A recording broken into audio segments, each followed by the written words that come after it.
Hello दोस्तों, आज के वीडियो में हम बात करेंगे एक ऐसे मिस्टीरियस जहाज के बारे में जिसने कई सालों पहले अपनी यात्रा शुरू तो की लेकिन कभी उस यात्रा को ख़त्म नहीं कर सका। और आज भी यह मिस्टीरियस जहाज समुद्री जहाज़ों को दिखाई देता रहता है। लेकिन समुद्र में इस शापित जहाज का दिखना एक ऐसी बदनसीबी है जिसका सामना कोई नहीं करना चाहता। माना जाता है कि इस जहाज का दिखना एक बुरा संकेत है। आज तक जिसको भी यह जहाज दिखाई दिया है उन जहाज़ों और जहाजियों के साथ कुछ न कुछ बुरा हुआ है।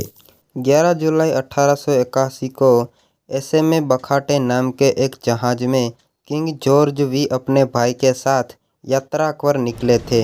अपनी यात्रा में ऑस्ट्रेलिया समुद्र के पास सुबह 4 बजे उन्हें दूर समुद्र में एक तेज लाल रोशनी दिखाई दी और फिर अचानक उस लाल रोशनी में एक जहाज दिखाई दिया और फिर कुछ ही देर में लाल रंग की रोशनी और जहाज दोनों गायब हो गए। शिप पर मौजूद लोगों ने इस जहाज को प्रकट होते हुए और गायब होते हुए देख लिया था।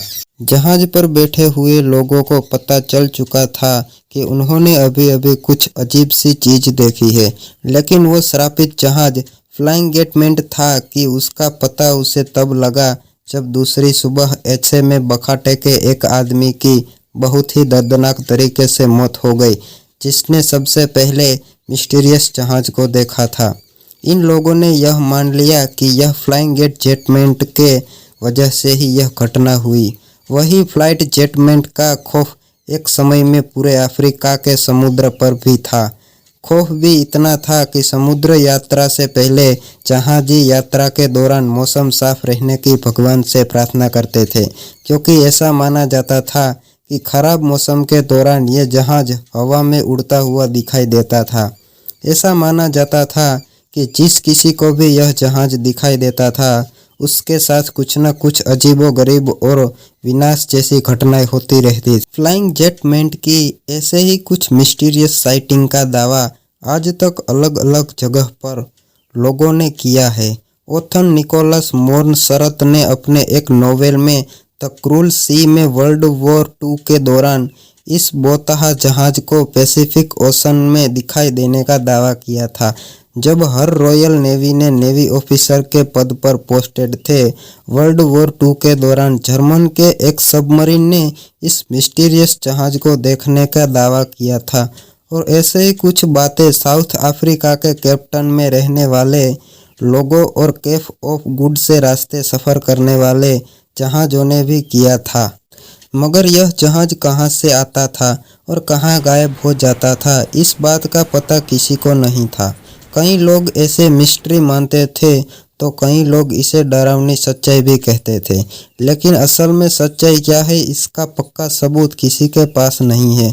द फ्लाइंग एजेंट शिप वर्चासन में कैसे आया और कहाँ गया, उसका इतिहास इसके अलग अलग जगह पर अलग अलग दावे पाए जाते हैं। लेकिन एक आम धारणा के अनुसार फ्लाइंग जेटमैन एक वेसल था जिसके कैप्टन का नाम था एंड्रिक वेर देर। सन 1641 में कैप्टन हेड्रिक्स अपने जहाज को लेकर पोलैंड से ईस्ट इंडिया की ओर व्यापारिक यात्रा के लिए निकले और अपनी सफल यात्रा के बाद बीच रास्ते में कैप्टन हेड्रिक्स ने रास्ते को थोड़ा बदल दिया और जहाज को केप ऑफ गुड की ओर मोड़ने का आदेश दे दिया।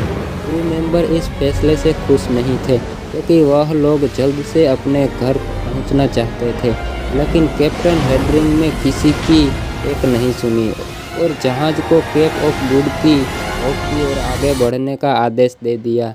लेकिन दुर्भाग्यवश कुछ ही देर बाद जहाज का सामना एक भयंकर तूफान के साथ हुआ और उस तूफान ने जहाज को निस्तो नाबूद कर दिया और बाद में कैप्टन हेड्रिक्स, उनका जहाज और सभी ग्रुप मेंबर को उस पाया में समुद्र ने निगल लिया और इस घटना का जिम्मेदार कैप्टन हेड्रिक्स को माना गया। उस क्रू मेंबर के बददुआ ने इस जहाज को एक शापित भूतहा जहाज बना दिया जो हमेशा किनारे की तलाश में भटकता रहता है।